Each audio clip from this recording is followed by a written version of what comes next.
It's one thing to build a beautiful garden with luscious scenery and foliage.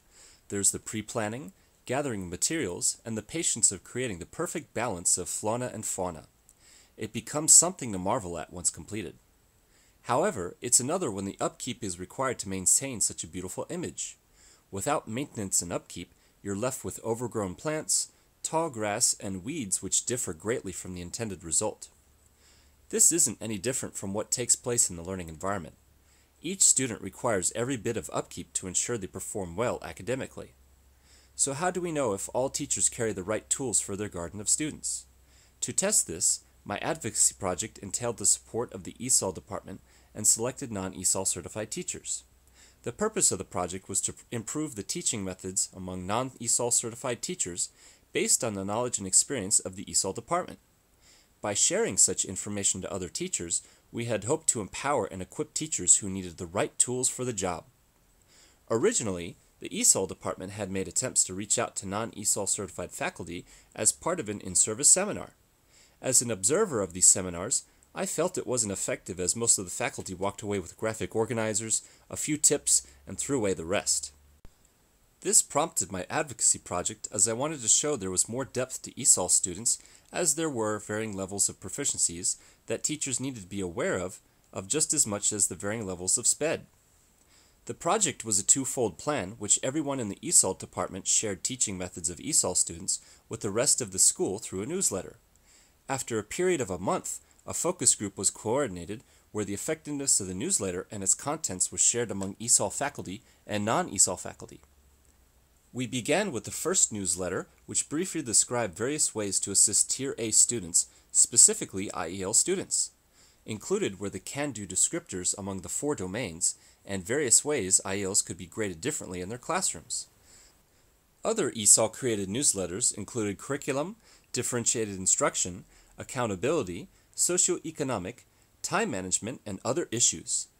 These newsletters were later distributed in 2-week or month intervals depending on the timing of school-wide testing and relevance. To measure the effectiveness of the newsletters, a qualitative research approach was implemented in the form of a focus group. Through the use of a focus group, we were able to look for any new habits acquired from the use of the newsletters through patterns or perspectives.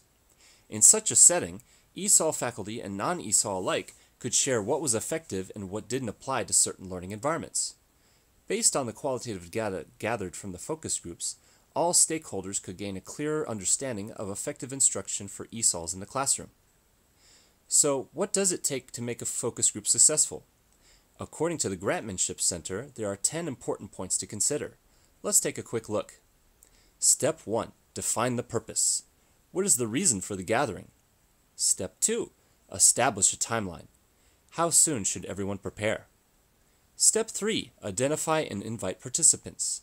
All relevant parties should be considered. Step 4. Generate the questions. As moderator, you need to keep the conversation flow going. Step 5. Generate a script. Again, for flow. Step 6. Select a facilitator. Aside from a moderator, you'll need someone to keep track of time and other small things. Step 7. Choose a location. The less disruptive, the better. Step 8. Conduct the focus group. Showtime! Don't forget the refreshments. Step 9. Interpret and report the results. Summarize and analyze them. Step 10. Translate those results into action. Where to go from here. Following these 10 steps will ensure a successful focus group where everyone's input will feel valued and possibly further create or deepen professional relationships. In reflection of these newsletters, I realized the time of the teacher is demanding with making accommodations for all students. With this, attempting multiple ways to disseminate information can be challenging. While these newsletters are just one form of communication, it should be without question that other ways should be considered and utilized for the sake of advocating ESOL accommodations, cultural and linguistic awareness to the whole school. I've learned your experience and expertise is a valuable tool to share with others. Such tools make you the master of your garden. However, there is no such thing as a full toolbox for the gardens that you need to tend to. Only you can make the most of what you have to create something to be proud of. In short, let your efforts create something wonderful.